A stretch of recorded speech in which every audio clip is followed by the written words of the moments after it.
Hello friends, welcome to my Shally's Recipes. இன்னைக்கு நம்ம Shally's Recipesல பார்க்க போற ஒரு சூப்பரான ரெசிபி பாத்தீங்கன்னா நல்லா குளுன்னு ஒரு ஐஸ்கிரீம் தான் फ्रेंड्स பார்க்க போறோம்.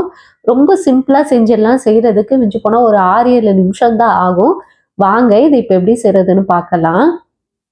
ஃபர்ஸ்ட் ஒரு மிக்ஸி ஜார் எடுத்துக்கங்க. இதுல வந்து நான் ஒரு 1/2 கிலோ அளவுக்கு வந்து கிர்னி பழம் ஆட் பண்ணியிருக்கேன். இதுல உள்ள இருக்க விதையெல்லாம் நீக்கிட்டு நீங்க ஆட் பண்ணிக்கங்க. இப்போ இத நல்லா தண்ணி எதுவும் சேர்க்காம நல்ல ஸ்மூத் பேஸ்டா வந்து நீங்க இத அரைச்சு எடுத்துக்குங்க. இப்போ ஒரு பவுல் எடுத்துக்குங்க. இது வந்து ஈரம் இல்லாம பாத்துக்குங்க. நல்லா காஞ்ச ஒரு பவுல் எடுத்துக்குங்க.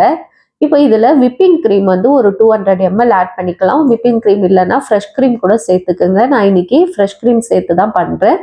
ஒரு 200 ml அளவுக்கு வந்து ஃப்ரெஷ் கிரீமோ இல்ல விப்பிங் கிரீமோ ஆட் பண்ணிக்கோங்க. விப்பிங் கிரீம் சேர்த்து நம்ம பண்ணும்போது நமக்கு வந்து ஐஸ்கிரீம் பாத்தீங்கன்னா நல்லா க்ரீமியா இருக்கும் பார்க்கிறதுக்கு.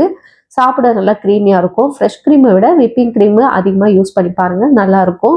இப்போ இதை நல்லா பிளெண்ட் பண்ணிக்கலாம். இந்த மாதிரி எலக்ட்ரிக் பிளெண்டர் இருந்தால் அதை வச்சு யூஸ் பண்ணிக்கோங்க. இல்லைன்னா எக் பீட்டர் வச்சு பண்ணும்போது கொஞ்சம் டைம் எடுக்கும். இது நல்லா ஒரு க்ரீம் மாதிரி ஃபார்ம் ஆகி வரும்போது இதில் வந்து கண்டென்ஸ் மில்க் வந்து ஒரு 200 ml ஆட் பண்ணிக்கலாம். அது கூட வெண்ணிலா எசன்ஸ் ஒரு 1/4 டீஸ்பூன் சேர்த்துக்கிட்டு மறுபடியும் இதை நல்லா நம்ம வந்து பிளெண்ட் பண்ண வேண்டியதான். நல்லா ஒரு திக்கான க்ரீம் மாதிரி ஃபார்ம் ஆகும்போது இப்போ நம்ம ஆல்ரெடி வந்து அரைச்சி வச்சிருக்கோம்ல கிர்னி பழம் ஜூஸ், அதை வந்து இதில் ஆட் பண்ண போகிறோம். கிர்னி பழம் ஜூஸ் வந்து ஆட் பண்ண பிறகு ரொம்ப பிளெண்ட் பண்ண வேண்டாம். லைட்டாக நல்லா மிக்ஸ் ஆனாலே போதும் ஒன்றோட ஒன்று. அவ்வளோதான். இப்போ நம்மளுக்கு ஒரு சூப்பரான ஐஸ்கிரீம் ரெடி ஆயிடுச்சு.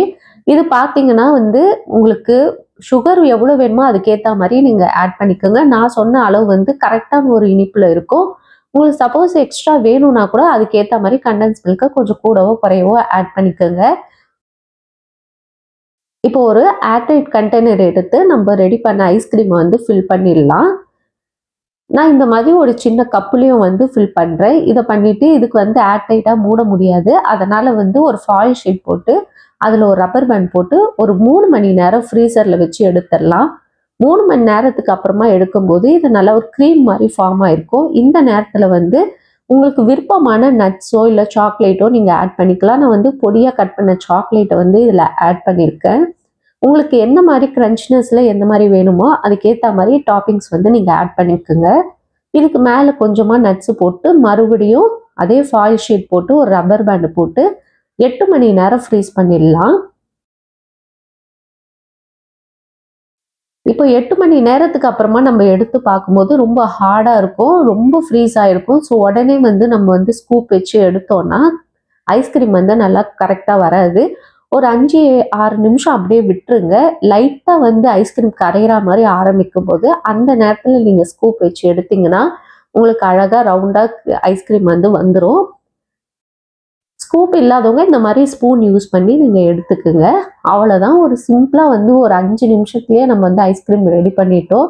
வீட்லேயே சூப்பராக இந்த மாதிரி நீங்களும் ட்ரை பண்ணி பாருங்கள். இந்த வீடியோ உங்களுக்கு பிடிச்சிருந்தா மறக்காமல் லைக் பண்ணுங்கள், ஷேர் பண்ணுங்கள், சப்ஸ்கிரைப் பண்ணுங்கள் ஃப்ரெண்ட்ஸ். இன்னொரு வீடியோவில் உங்களை சந்திக்கிறேன். Bye bye friends.